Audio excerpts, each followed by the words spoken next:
시편 51편 1절에서 9절 말씀을 오늘 살펴보려고 합니다. 먼저 이 시편 51편에 대한 부분에 있어서 우리가 교리적으로 바르게 이해를 해야 됩니다. 이 부분을 그대로 적용을 하다 보면 문제가 생기는 경우가 있죠. 특히 이제 다음 주에 살펴볼 11절 말씀 같은 경우에 보면 주의 거룩한 영을 내게서 거두지 마소서. 이제 거두어간다라고 하는 그런 의미 되잖아요. 내게 들어왔다가 나가는 그런 상황을 설명을 하지만 이제 구약에서는 그런 경우가 있겠습니다만은 지금 신약의 입장에서는 한번 우리 안에 들어오신 성령님은 나가지 않으신다는 얘기죠. 주님이 거두시도 않는다는 얘기입니다. 항상 우리 안에 성령님이 함께 하고 계시는 것입니다. 그런 면에 있어서 이런 이제 11절 같은 경우에 이것을 그대로 나에게 적용해서는 안 된다는 얘기입니다. 복음서 같은 경우에도 이 구절을 그대로 사용해서 부르는 경우가 있거든요. 근데 과거에는 저도 뭣도 모르고 그렇게 좋아서 가사도 좋고 또 곡도 좋고 그래서 많이 따라 부르긴 했습니다만은 내용을 알고 나서는 이제 불러지지가 않더라고요. 우리가 정확하게 신약적인 그런 입장에서 우리 그리스도인들이 바르게 이해를 해야 될 필요성이 있다라고 하는 것을 먼저 말씀을 드립니다. 그러니까 51편은 주로 다윗이 지금 회개하고 있는 내용이거든요. 그러니까 마음, 상한 영, 그걸 통회하는 마음을 어떻게 우리가 가져야 되는가, 이 부분을 우리가 좀 보면 좋을 것 같아요. 그러니까 하나님 앞에 회개하는 그런 자세를 오늘 말씀을 통해서 우리가 그렇게 살펴보았으면 좋을 것 같은데, 근데 영을 뭐 떠나지 말게 해달라, 뭐 떠나라 이렇게 생각을 안 했으면 좋겠다라고 하는 부분입니다. 그래서 말씀드린 것처럼 51편은 다윗의 회개하는 그런 시다라고 하는 것이죠. 그러니까 참된 회개, 또 신약적인 사도 바울이 언급하는 것처럼 하나님의 뜻대로 하는 그런 회개, 죄의 사면을 이루는 그런 회개가 무엇인지를 우리는 이 시편을 통해서 이해해야 한다라고 하는 부분입니다. 그리고 이 시편은 다윗의 인생에 있어서 가장 어떻게 보면 치욕적인 문제거든요. 오늘 표조에 써 있습니다. 밧세바에게 들어간 뒤 대언자 나단이 와가지고 책망하는 그런 말씀들이거든요. 그러니까 어떻게 보면 다윗의 입장에서는 밧세바를 취한 일이 좋은 일이겠습니까? 이 문제 때문에 엄청난 하나님의 그 책망과 심판이 오게 되어지지 않습니까? 먼저 나단 대언자를 통해서 책망하셨고, 이제 그것에 대한 잘못한 죄의 값은 치르게 되는 그런 일들을 우리가 보게 되어지죠. 밧세바만 취한 게 아니었던 거죠. 그 일로 인해서 잘못한 것이 몇 가지 더 있지 않습니까? 거짓말하고 사람을 어떻게 해요? 죽이도록 앞장서서 편지를 써서 이렇게 보내는 것을 보게 되어지죠. 그러니까 살인 사건, 이게 사람을 죽이는 일에 이 사건을 말하고 있다라고 하는 부분입니다. 그러니까 이런 부분에 있어서 다윗은 굉장히 수치스러운 그런 내용이다라는 것입니다. 표제에 우리가 잘 보시면 밧세바에게 들어간 뒤에 왔다는 거죠. 뒤에라고 그냥 바로 온 건 아닙니다. 바로 온 게 아니고 이제 뒤에 보면 기간이 좀 지났어요. 그 기간은 뒤에 설명드리겠습니다. 근데 이 51편은 우리가 앞에서 살펴본 32편과 같은 내용의 말씀들이 좀 기록이 되어져 있습니다. 32편 1절에서 4절 부분에 다윗이 죄를 자백하고 또 용서받고 나서 기쁨으로 또 노래하고 있는 그런 장면이 기록되어져 있거든요. 그래서 그 내용을 뭐 지금 읽지는 않겠습니다만은 이미 살펴본 것이니까. 그러니까 이 구절들은 사도 바울이 로마서에 그대로 인용을 합니다. 특히 이제 32편 같은 게 인용을 해서 율법의 행위 없이 죄의 사면을 받는 복음의 은혜가 무엇인지를 설명을 해주고 있는 것입니다. 그래서 다윗은 우리가 이제 구약적인 입장에서 보면 율법 아래에 있는 사람이잖아요. 근데 율법 아래에 있으면은 그 율법대로 당연히 이제 책망받고 심판을 받아야 되는 부분 아니겠습니까? 그렇지만 그런 율법의 행위의 문제가 아니라 값없는 은혜로 말미암아 하나님에 의해서 그 죄가 사면되어졌다, 제거가 되어졌다라는 것을 알 수 있습니다. 그러니까 혼나는 것은 혼나는 거지만 죄가 없어졌다니까요. 하나님 용서해 주세요 그랬더니 하나님 어떻게 해 주셨다고요? 용서해요. 그러니까 용서해 줬다는 것은 죄는 없어졌다는 거예요. 물론 잘못한 것은 혼난 것이지만 그대로 죄가 남아있지 않다, 그 얘기를 하고 있는 거죠. 근데 다윗은 값없는 은혜로 말미암아 용서를 받았다라는 것을 우리가 좀 살펴보았으면 좋겠습니다. 왜 그러냐면 이사야 55장 3절 같은 경우에 보게 되어지면 하나님께서 다윗에게 확실한 긍휼을 베푸셨다라고 이야기합니다. 확실한 긍휼. 그러니까 그 긍휼도 그냥 뭐 이제 조금 베풀어주는 그런 궁일이 아니라 완전한 궁일. 궁일이라는 것을 뭡니까? 왜 불쌍히 여기고 그 죄를 용서해 주는 것을 이야기해 주고 있는 거잖아요. 그러니까 확실하게 용서해 줬다라고 이사야 55장 3절에 말씀을 하고 있는 것입니다. 그러니까 이제 이스라엘 백성들이 북이스라엘과 남유다가 있는데 남유다 이제 그래서 이사야서를 말씀하고 있잖아요. 그래서 이 남유다에게 이제 하나님께서는 다윗에게 베푼 확실한 궁율로 용서한 것처럼 내가 남유다도 그렇게 용서하겠다. 단지 그들이 돌아오면 되는 거잖아요. 근데 안 들어왔기 때문에 그들이 바벨론의 포로로 심판받아서 잡혀가는 그런 내용도 역사적으로 있었다는 거죠. 아무튼 이 확실한 궁율은 심판을 받지 않고 아무런 행위나 공로도 없이 값없이 은혜로 용서받는 죄가 없어지는 그런 내용들을 우리가 볼 수 있다라고 하는 부분인 것입니다. 이 부분을 우리가 잘 이해를 했으면 좋을 것 같고요. 근데 다윗은 근데 우리가 알다시피 죄를 짓고 나서 그 죄를 어떻게 합니까? 드러내고 막 바로 회개하고 그랬어요? 숨겼다라고 하는 부분이죠. 이게 죄를 지으면 누구나 다 숨기는 것입니다. 또 우리야도 죽이고 앞에서 이제 잠깐 말씀드렸던 부분 속에 보면 사무엘하 이제 11장 끝부분과 12장 1절 2절 그 내용을 같이 연결해서 보게 되어지면 이제 바세바를 취하고 난 뒤에 이제 물론 이 우리야가 이제 죽게 되어지고 시간이 지났어요. 시간이 지났는데 이제 그 애곡하는 시간 기간이 지나서 다윗이 우리야를 이제 바세바를 데리고 옵니다. 이제 아내로 삼았다는 얘기죠. 그러니까 그 간음에서 낳은 아이를 낳게 되어집니다. 아이를 낳게 되면은 몇 개월 걸리죠, 흔히? 이제 뭐 정해진 것은 뭐 10개월이라고 하지만 일찍 태어날 수도 있고 후에 더 태어날 수도 있겠지만 그러니까 9개월 내지 10개월 정도 흐른 그런 상황이었다는 얘기죠. 그런 다음에 오늘 이제 제목처럼 제 표제처럼 누가 찾아와요? 나단이 책망하러. 그러니까 시간이 그렇게 몇 개월 지났다는 얘기죠. 그러면 그 몇 개월 지난 그 기간 동안에 다윗은 계속해서 어떻게 했다는 얘기예요? 숨기고 있었다라고 하는 부분입니다. 이제 오랜 기간이죠. 바로 드러낸 부분이 아니었다는 것을 알 수 있습니다. 이제 그 기간 동안에 다윗은 어땠을까요? 죄를 숨기면 정말 믿음의 사람은 죄를 지었을 때 이제 이거를 드러내지 못하고 숨기고 있을 때 그 마음은 어떨까요? 힘들고 고통고 괴롭죠. 영도 괴롭고 혼과 몸은 죄로 인해서 고통을 받고 있는 그런 장면을 우리가 볼 수 있는 거죠. 그래서 32편 우리가 이제 아까 1절에서 4절 이야기했습니다만 3절에도 보면 내가 잠잠할 때 종일토록 신음하였으므로 내 뼈가 쇠하였나이다 라고 이야기합니다. 그러니까 숨기면은 괴롭다는 얘기예요. 그만큼 괴롭다. 이걸 고통스럽다. 빨리 회개하고 하나님 앞에 용서받으면 되는데 그렇지 않으니까 이런 이제 죄를 해결하지 않으면 이런 상태가 된다는 것을 알 수가 있는 거죠. 우리가 알다시피 죄의 싹스 뭡니까? 사망이잖아요. 근데 사망이지만 그 전에는 죽기 전까지는 이런 고통이 있을 수밖에 없다라고 하는 부분을 우리는 알 수 있다라고 하는 부분입니다. 그러니까 죄를 지으면 평안이 있다는 얘기 없다는 얘기예요. 없다. 이게 심각한 문제거든요. 물론 우리는 예수님을 통해서 모든 죄들이 사해졌습니다. 그러나 육신의 행위들에 대한 죄들은 남아있잖아요. 그 부분은 늘 자백해야 되고 용서받아야 되는 필요성이 있잖아요. 사실 그런다 하더라도 우리가 주님 앞에 용서받지 못하면 역시 우리도 어떻습니까? 마음이, 상태가 고통스럽죠. 괴롭죠. 믿음의 사람은 이게 뭐 하나님은 다 아니까 내 안에서 성령님께서 야, 너 빨리 회개해라. 용서받아야 되지 않겠느냐. 말씀을 통해 생각나게 해주신단 말입니다. 근데 그것도 막 무시하게 되는 경우도 있겠지만 이건 막 생각나게 되어지면 괴롭죠. 괴로워요. 네, 아무튼 그런 상태를 우리가 보면은 평안한 상태라고 볼 수 없다라고 하는 것이죠.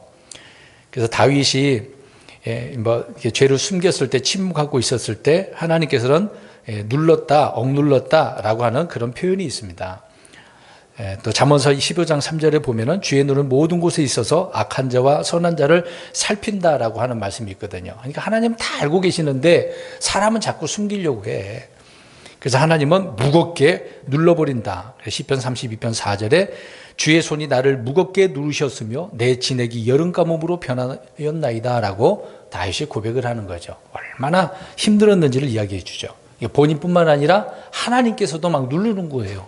너 빨리 정신 차려. 회개해야 돼. 이걸 바로 잡아야 돼. 라고 하는 부분이 된다는 얘기죠. 그래서 사악한 자에게는, 죄를 짓는 자에게는 평안이 없다. 왜 그러냐면 육신의 생각은 사망이기 때문에 라고 로마서 8장 6절에 말씀하고 있기 때문에 그렇습니다. 그래서 우리는 하나님의 뜻대로 하는 회개, 근심이 필요하다는 거죠. 그래서 회개는 언제나 우리를 영적 회복을, 부흥을 가져다 주는 것이기 때문에 빨리 하나님 앞에 문제를, 이런 죄 문제를 해결해야 된다. 우리 육신의 행위, 우리 그리스도인들은 육신의 문제를 빨리 해결을 해야 되겠죠. 잘못된 육신의 행위들로 인해서 하나님의 영광을 드러내지도 못하고 본인 스스로도 괴로워질 수 있기 때문에 그렇다는 거죠. 요한일서 1장 9절을 보면 만일 우리가 우리의 죄들을 자백하면, 자백하면이라고 그랬잖아요. 그분께서는 신실하고 의로우사 우리의 죄들을 용서하시며, 자백하면 용서해 주신다. 진실된 마음으로 우리가 고백해야 되겠죠. 오늘 그래서 6절 말씀도 속 부분, 은밀한 부분, 진실하게 이걸 알게 해달라고, 지혜를 알게 해달라고 이제 드러내라고 이제 설명을 하고 있는 것이죠. 사람들은 늘 죄를 지을 수밖에 없습니다. 불법을 행하면 이게 범법이 되는 거지 않습니까?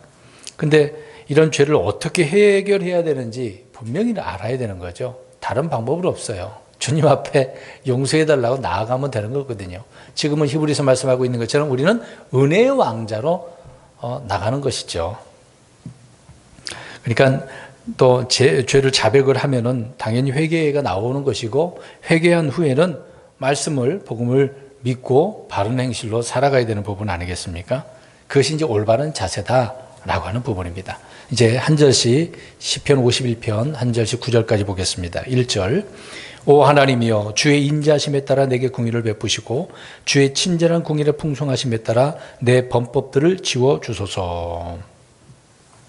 다윗은 말씀드린 것처럼 죄를 지은 후에 곧바로 죄를 시인하거나 회개했다는 것은 아니죠. 시간이 좀 오래 걸렸습니다. 그래서 오랫동안 죄를 숨기고 큰 불법들, 그러니까 더 죄를 지은 거죠. 하나 지었다가 두 개를 지고 또 하나 지고, 근데 더 하나님께서 보실 때 가만히 있지 못할 정도로 큰 죄를 짓게 되는 그런 상황을 볼 수 있습니다. 그래서 주님은 대언자 나단을 보내셔서 다윗을 책망하게 하셨던 것이죠. 그래서 그 책망을 들은 다윗은 죄를 자백하고 회개한 부분이라는 것을 오늘 1절부터 우리가 쭉 살펴보면 알 수 있는 거죠. 그래서 1절에 오 하나님이여, 주의 인자하심에 따라 내게 긍휼을 베푸시고, 이 말씀을 보면 죄인들에게 필요한 것이 무엇인지를 우리가 알 수가 있는 거죠. 그러니까 죄인 그러면 뭐가 필요해요? 그렇죠. 용서받는 긍휼과 은혜가 필요한 거잖아요. 재판이 이렇고 저렇고 공평한 재판 이런 걸 떠나서 내가 분명한 죄를 지은 건 정확한 사실이잖아요. 그럼 이 부분에 대해서는 긍휼과 은혜로서 용서받는 거, 그게 가장 필요한 부분이 아니겠습니까? 그래서 다윗이 내게 긍휼을 베풀어 달라고, 인자하심에 따라 베풀어 달라고 하고 있죠. 그래서 우리는 언제나 긍휼을 주님의 말씀에 따라 얻을 수 있는 거죠. 히브리서 4장 16절에 보니까 그러므로 우리가 긍휼을 얻고 필요한 때에 도우시는 은혜를 얻기 위해 은혜의 왕자로 담대히 나아갈 것이니라. 앞에서 말씀드린 내용이지만 긍휼도 얻고 도우시는 은혜를 얻기 위해서 항상 은혜의 왕자로, 지금은 보이너지는 그런 왕자가 아니잖아요. 그래서 성전도 없고 늘 우리는 기도로서 하늘에 계신 주님 앞에, 또 내 안에 계신 주님 앞에 성령님을 통해서 바른 기도를 드리는 거죠. 그것이 이제 은혜의 왕자로 나아가는 거 아니겠습니까? 주가 계신 곳이 어디겠어요? 또 말씀을 통해서 자신을 살펴보고 용서해달라고 하는 것이죠. 그 성도들은 언제나 은혜의 왕자로 나아가는 것, 그것은 이렇게 나아가서 구하는 것을 말하는 것입니다. 히브리서 8장 12절을 보니까 내가 그들의 불의에 대하여 긍휼을 베풀고 다시는 그들의 죄들과 그들의 불법들을 기억하지 아니하리라 라고 말씀하고 있습니다.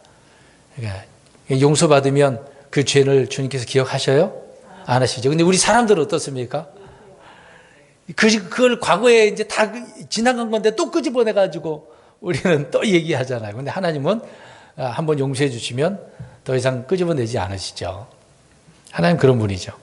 우리는 그래서 예수 그리스도로 말미암아서 긍휼을 언제나 얻을 수 있는 것이죠. 계속해서 보시면 1절에 주의 친절한 긍휼의 풍성하심에 따라, 그래서 그러니까 주님의, 오늘 우리 표현도 있습니다만은 주님의 헤아릴 수 없는 그리스도의 부요하심이잖아요. 우리 주님의 부요하심이 얼마나 큰지 무궁한지를 우리 말씀을 통해 살펴봤었는데, 친절한 긍휼도 어떻다는 얘기예요? 풍성하다, 풍성하다. 한이 없는 거죠. 하나님의 그 이 풍성하심이 얼마나 큰지를 여기서도 우리가 엿볼 수가 있습니다. 그러니까 우리가 궁유를 구하는 근거가 여기에요. 친절한 궁율에 풍성하심이 있기 때문에 그러니까 긍휼을 구하는 거죠. 하나님께서 풍성하다고 하는데 우리 자신이 주께 뭔가를 얻을 수 있는 의의나 공로는 없기 때문에 주님을 통해서 우리가 얻어야 되는 건 아니겠습니까? 로마서 9장 16절을 보니까 그런즉 이와 같이 그것은 원하는 자에게서 나지도 아니하고 달리는 자에게서 나지도 아니하며 오직 긍휼을 베푸시는 하나님에게서 나느니라. 오직 하나님께만 난다는 거예요. 긍휼이라고 하는 것은. 사람에게도 물론 우리가 긍휼을 얘기할 수도 있지만 그냥 정확한 모든 원인의 문제를 해결할 수는 없는 거잖아요. 주님의 긍휼은 모든 것이 다 해결되는 부분이니까 그렇다는 것입니다. 그래서 1절 계속해서 보면 마지막 구절에 그 부분에 보니까 내 범법들을 어떻게 해달라 그래요? 지워주소서. 사실 죄를 지으면 벌을 받는 것은 당연한 것 아닙니까? 그게 이제 율법적인 부분이잖아요. 죄의 삭은 사망이니까 죽어야 돼. 그러니까 다윗은 어떻게 해야 돼? 죄를 졌으니까 죽어야 돼요. 근데 안 죽었잖아요. 그런데 죄를 지은 후에 벌을 받지 않고 사면을 요구하고 있는 내용이죠. 근데 우리가 잘 봐야 됩니다. 당연히 혼나야 되는데 사면을 요구하고 있잖아요. 아무것도 하나님 혼내지 말아주세요. 뭐 그런 식으로 이야기를 하고 있는 거니까. 그 이유는 우리가 이제 신약적 입장에서 보면 요한복음 1장 29절에 우리 하나님의 어린 양이 어떻게 하신다고 그랬어요? 그 죄를 짊어가시는 거예요? 제거하시는 거예요? 제거. 옛날 성경은 짊어진다고 그랬지만 아니죠. 왜 짊어져요? 그 죄를 제거하려고 주님께서 십자가로 가고 계시는데 제거하신다라고 하잖아요. 그래서 지워달라고 이야기하고 있는 겁니다. 우리 주님은 죄를 지우시는 분이다. 아무리 주홍같이 붉을지라도 눈과 같이 어떻게 해요? 희게 하시는 거. 깨끗하게 제거하신다 그 얘기를 말하고 있는 거죠. 2절 봅니다. 내 불법에서 나를 철저히 씻기시고 내 죄에서 나를 정결하게 하소서. 그러니까 불법, 죄 이거를 하나님께서 이제 씻기시고 정결하게 하는데 단어를 하나 또 어떻게 해요? 붙어 있어. 철저히라고 붙어 있네요. 철저히. 빈틈이 없다는 얘기죠. 조금이라도 남기지 말라 그 얘기를 아닙니까? 하나님의 긍휼 용서하심은 깨끗하게 씻기신 것은 100%라는 얘기예요. 그러니까 99.99 그런 것도 아니고 100% 제거한다라고 하는 것입니다. 사실 우리 사람이 뭐 어떻게 깨끗하게 하겠습니까? 사람은 뭐 더러우면 물로 씻잖아요. 성경에도 이런 말씀이 있어요. 천연소다라고 하는 것이 나오거든요. 예레미야 2장 22절에 나옵니다. 내가 천연소다로 내 몸을 씻고 많은 비누를 쓸지라도 내 불법은 여전히 내 앞에 표시되어 있느니라. 아무리 깨끗하게 한다 하더라도 양재물로 씻어도 제물로 씻어도 안 되는 거죠. 주님의 말씀으로 주님께서 친히 긍휼을 베푸셔야만 해결된다는 것을 알 수 있습니다. 그러니까 이 죄라고 하는 것을 다윗은 철저히 씻겨달라라고 이야기하고 있는 것입니다. 그리고 시편 119편에도 보면 사실 율법을 따라 드리는 희생물은 죄를 깨끗하게 하지 못한다고 하잖아요. 뭐 지금의 어떤 뭐 종교나 어떤 학문이나 행위로도 어떤 고행으로도 죄를 깨끗하게 할 수 있습니까? 못하는 거죠. 그래서 119편 9절을 보니까 청년이 무엇으로 자기 길을 깨끗하게 하리이까 주의 말씀에 따라 자기 길을 조심함으로 하리이다 라고 되어져 있어요. 요한복음 15장 3절에도 이제 너희는 내가 너희에게 일러준 말로 깨끗하게 되었으니 이거 뭘로 깨끗하게 되래요? 철저히 씻겨주시는데 말씀으로 된다라고 또 이야기합니다. 그러니까 오늘 이전에는 한 부분만 우리가 생각할 수도 있겠지만 성경은 이렇게 다양하게 주님은 철저히 씻겨주시고 말씀으로 씻겨주신다. 또 히브리서 9장 14절에 보면은요, 거기에는 피로 깨끗하게 씻는다라고 이야기합니다. 그리스도의 피라고 이야기하고 있는 거죠. 그리스도 피는 죽은 행위로부터 너희 양심을 얼마나 더 많이 깨끗하게 하여 살아계신 하나님을 섬기게 하느냐라고 되어져 있습니다. 주님의 피가 깨끗하게 씻겨주고 제거해 주는 것이다. 그래서 그 피가 중요하다는 얘기죠. 사람 피가 아니고 무슨 피라고 그래요? 무슨 피라고 그랬어요? 하나님의 피라고 그랬어요. 이 인간의 피로는 깨끗하게 할 수 없는 거거든요. 우리의 죄를 깨끗하게 하시는 피는 하나님의 피다라고 되어져 있습니다. 그리고 또 하나는 어떻게 깨끗하게 되느냐? 베드로전서 1장 22절에 보니까 너희가 성령을 통해 진리에 순종함으로 너희 혼을 깨끗하게 하여라고 되어 있습니다. 그러니까 성령님을 통해서 깨끗하게 되는데 진리에 순종해라 라고 말합니다. 말씀에 순종해야 된다는 거죠. 지금 율법 가운데 다윗이 죄를 지었어요. 그러면 다시 용서받고 말씀에 순종을 해야 되겠죠. 그렇게 용서받는다라고 하는 부분이 될 수 있고, 사도행전 22장 16절에도 보니까 주의 이름을 부르며 일어나 침례를 받고 내 죄들을 씻어버리라 라고 말씀을 하고 있습니다. 디도서 3장 5절을 보니까 사람이 죄를 씻는 방법은 다시 태어나는 것을 이야기하고 있는 거거든요. 다시 태어남, 성령님을 통해서 우리가 거듭나는 거잖아요. 다시 태어나는 거잖아요. 그래서 침례를 받고 그렇게 말을 하고 있습니다. 우리가 이제 물 침례를 말하는 게 아니라 성령님을 통해서 한번 물에 잠기는 그것을 말하고 있는 거죠. 그래서 우리는 법으로부터, 죄에서부터 자신을 깨끗하고 또 깨끗하게 씻기는 것을 구한다라고 한다면 주님 앞에 긍휼을 구하고 회개해야 한다라는 것을 2절 말씀을 통해서 알 수가 있습니다. 사실 우리는 이미 이제 구원받았기 때문에 육신의 문제를 넣고 하나님 거룩하게 해달라고 해야 되겠죠. 씻겨달라고 해야 되겠죠. 이제 그게 좀 다른 면이 될 것입니다. 3절. 내가 내 범법들을 시인하오니 내 죄가 항상 내 앞에 있나이다. 다윗은 주님께 긍휼을 이렇게 구하면서 시인한다라고 이야기합니다. 시인 안 하는 사람들이 얼마나 많겠어요. 이게 죄를 알고 시인하는 것은 기본이거든요. 자백하는 거, 회개하는 것이 기본이에요. 근데 시인을 안 하면서 하나님 용서해달라고 하면 안 된다는 얘기죠. 나는 이러한 죄를 졌습니다, 하나님. 이건 정말 율법적으로 안 되는 일입니다. 나는 죽어야 됩니다. 정확하게 하나님 이걸 깨닫고 우리가 시인을 해야 되는 거, 자백을 해야 되겠죠. 사실 이제 사도 바울은 자신이 알지 못하고 죄를 지었다라고 하는 부분도 있거든요. 유대인들도 알지 못하고 죄를 지은 부분도 있지 않겠습니까? 인간이 어떻게 다 알겠어요. 그럼 말씀을 통해서 깨달으면 내 빛이 비춰지니까 어둠이 깨달아야 돼요, 못 깨달아야 돼요? 깨달아야 되는 거잖아요. 근데 어둠은 죄라고 하는 것을 잘 깨닫지 못하거든요. 근데 그걸 깨닫게 해주려고 말씀을 주신 것 아니겠습니까? 성령님을 우리 안에 주신 거잖아요. 그래서 알고 시인해야 된다라는 겁니다. 계속해서 3절 보니까 내 죄가 항상 내 앞에 있나이다. 항상 앞에 있는 거죠. 이렇게 죄는 씻음받고 제거되기 전에는 항상 내 앞에 있다라는 그런 의미가 되는 것입니다. 만약에 씻겨지면 내 앞에 없어지는 거죠. 근데 안 씻겨지면 있다는 얘기죠. 지금 내가 시인하니까 하나님 이 죄가 내 앞에 있으니까 어떻게 해달라는 거예요? 2절 말씀처럼. 정결하게 씻겨달라요. 철저히 씻겨주십시오. 회개는 이렇게 하는 거다라는 것을 알 수 있죠. 변명하면 안 돼요. 우리 사울왕 보잖아요. 지금 이제 기다리다가 지쳐갖고 자기가 이제 희생물 들었는데 사무엘이 왔어. 그래서 무슨 변명을 했어요? 이게 사무엘이 와가지고 이 소리는 무슨 소린가? 하지 않았습니까? 양의 소리가 들렸잖아요. 그때 뭐라고 하죠? 사울왕이 이게 죽게 드리려고 또 핑계를 댔어요. 무슨 핑계 댔어요? 사람 핑계를 이렇게 기다리다가 자기가 했다고 하지만은 사람들이 백성들이 두려워가지고 이걸 남겨두라 그래서 다 멸해야 되는데 그러지 않았다고 핑계대지 않습니까? 항상 그런 거거든요. 핑계대는 거예요. 내 죄가 앞에 있는데도 불구하고 시인하지 않는 그런 모습들을 보게 되어집니다. 4절 보겠습니다. 내가 주 곧 오직 주께만 죄를 짓고 주의 눈앞에서 이 악을 행하였사오니 이로써 주께서 말씀하실 때에 의롭다 인정받으시고 판단하실 때에 깨끗하시리이다.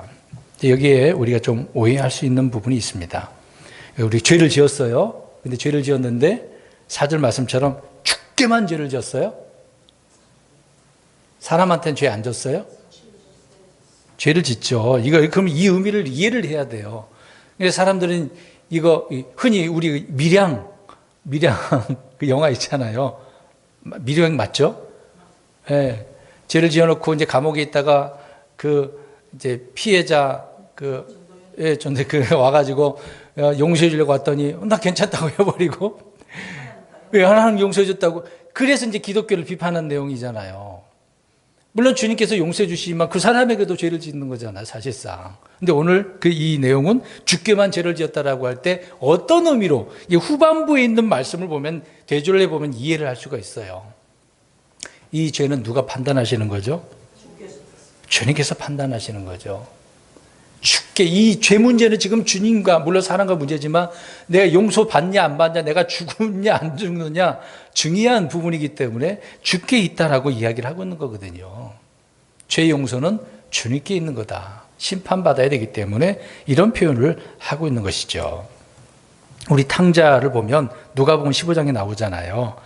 자기 아버지께 있는 걸 재산을 갖다가 이제 탕진하고 나아가서 화랑방탕하고 살았지 않습니까? 그래서 돌아가려고 할 때 이런 고백을 하죠. 내가 일어나 내 아버지께 가서 그분께 이르기를 아버지 내가 하늘을 대적하여 죄를 짓고 아버지 앞에 죄를 지었사오니. 그러니까 하나님께도 죄를 지었고 실제 아버지한테도 죄를 지었다라고 고백을 하죠. 이런 고백을, 이게 정상인 거잖아요. 근데 영화에 나오는 잘못된 그런 가르침 때문에 하나님께 용서받으면 다 됐다라고.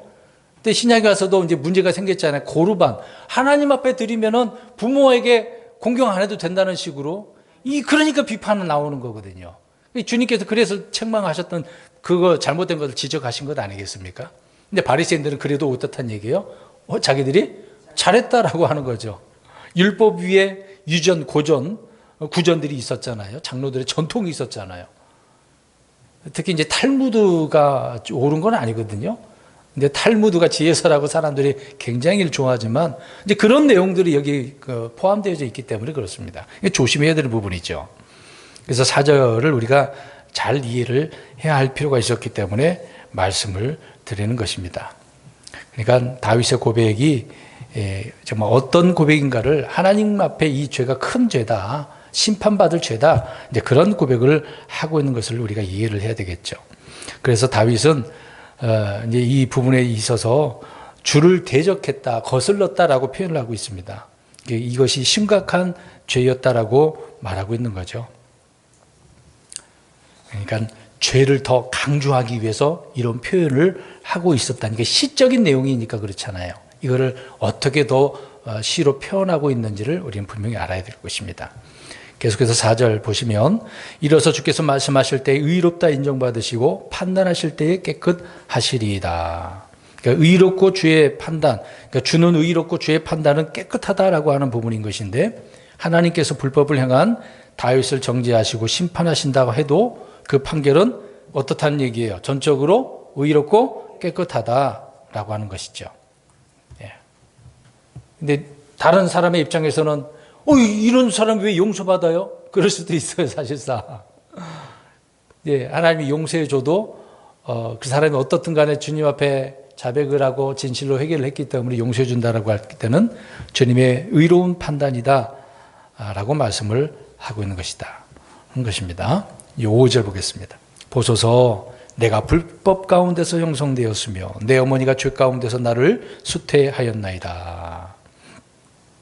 불법 가운데서 형성됐다고 하네요.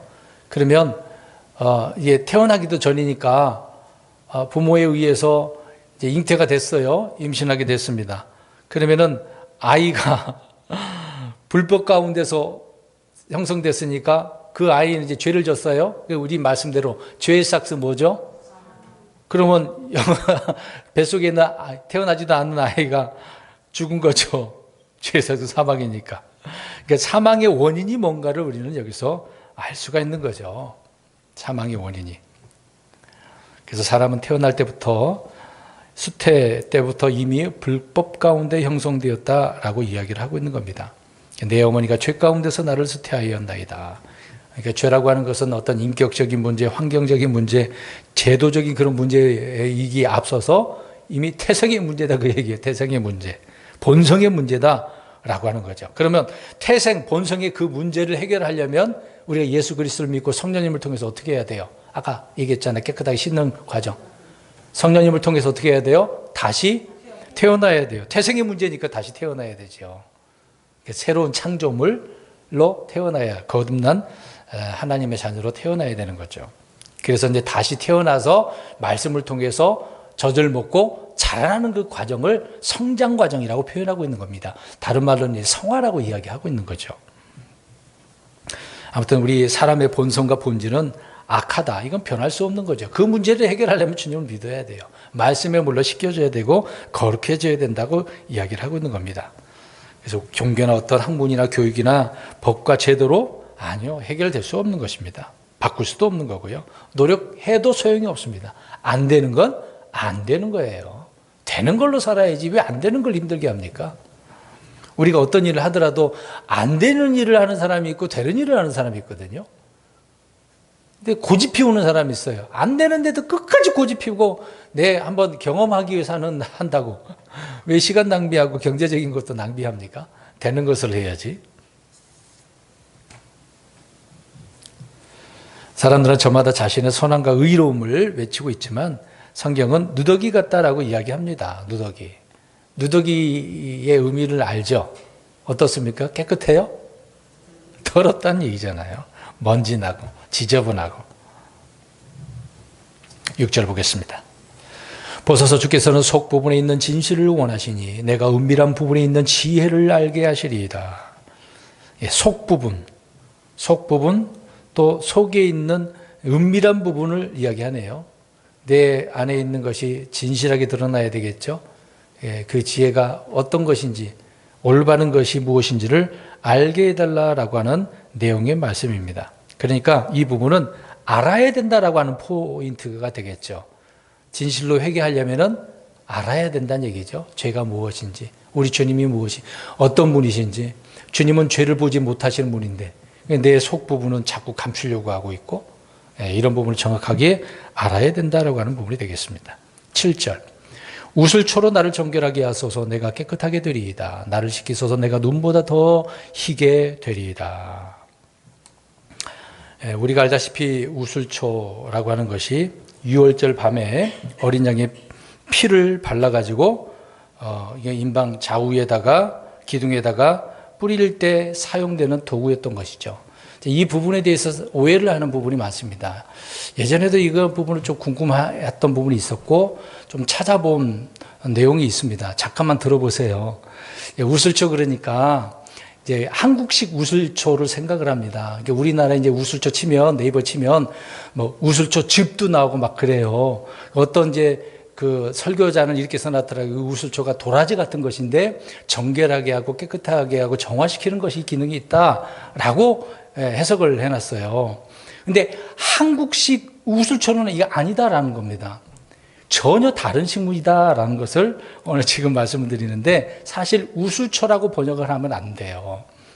히브리 말로는 마요람이고 또 이제 다른 히브리 말로는 예오치라고 해가지고 히솝이라고 하는 발음이 되거든요. 우리 킹제임스 영어 성경은 히솝이라고 되어져 있습니다. 근데 한국말로 왜 갑자기 이것이 우슬초로 됐는지는 모르는 상황이거든요. 누군가 번역을 했으니까 그렇게 사용을 하고 있는데 한국 우슬초하고 이 지중해 연안에서 나는 그 이제 우슬초는 아니지만 히솝이라고 하는 풀이에요. 식물이에요. 전혀 다른 식물이거든요. 이제 3월에서 5월 그 기간에 자라나는 건데 5월 달에는 꽃을 피우고 3, 4월에는 좀 자라나는 부분이 좀 연한 거래요.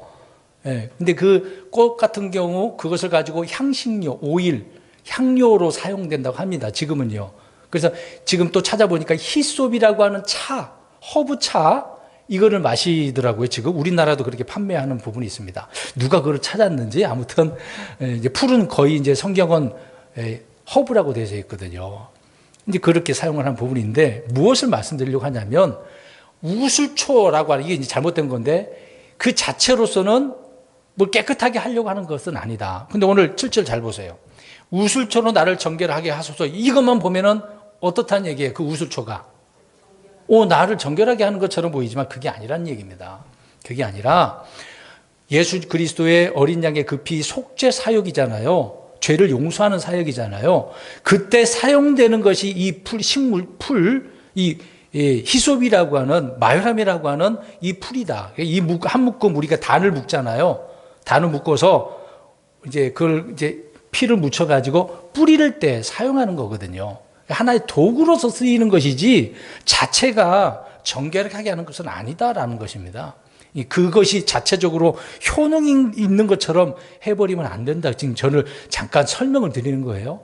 이 부분을 우리가 바르게 이해했으면 좋겠어요.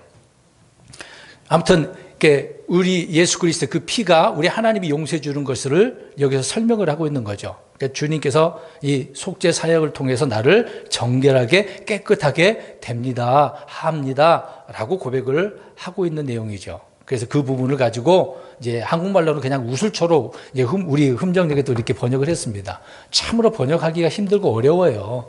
이런 부분을 우리가 바르게 이해를 했으면 좋을 것 같아요. 그래서 눈보다 더 희게 된다라고 말씀을 하고 있는 것입니다. 이 부분을 우리가 정확하게 이해했으면 좋을 것 같아서 말씀을 드렸습니다. 그 다음에 8절. 내가 기쁨과 즐거움의 소리를 듣게 하사 주께서 꺾으신 뼈들이 기뻐하게 하소서. 죄사함의 그 기쁨이, 구원의 기쁨이 얼마나 큰지를 지금 어떻게 해달라는 얘기예요.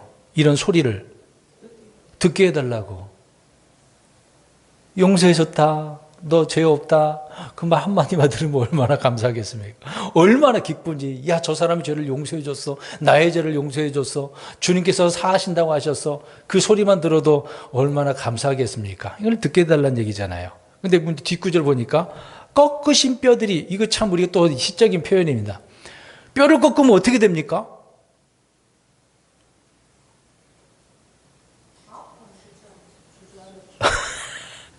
엄청난 고통과 죽는 거잖아요.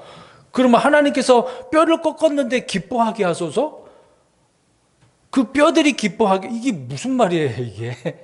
꺾으신 뼈들이, 하나님께 이제 뼈를 꺾었는데 그 뼈들이 지금 어떻게 해달라는 얘기예요?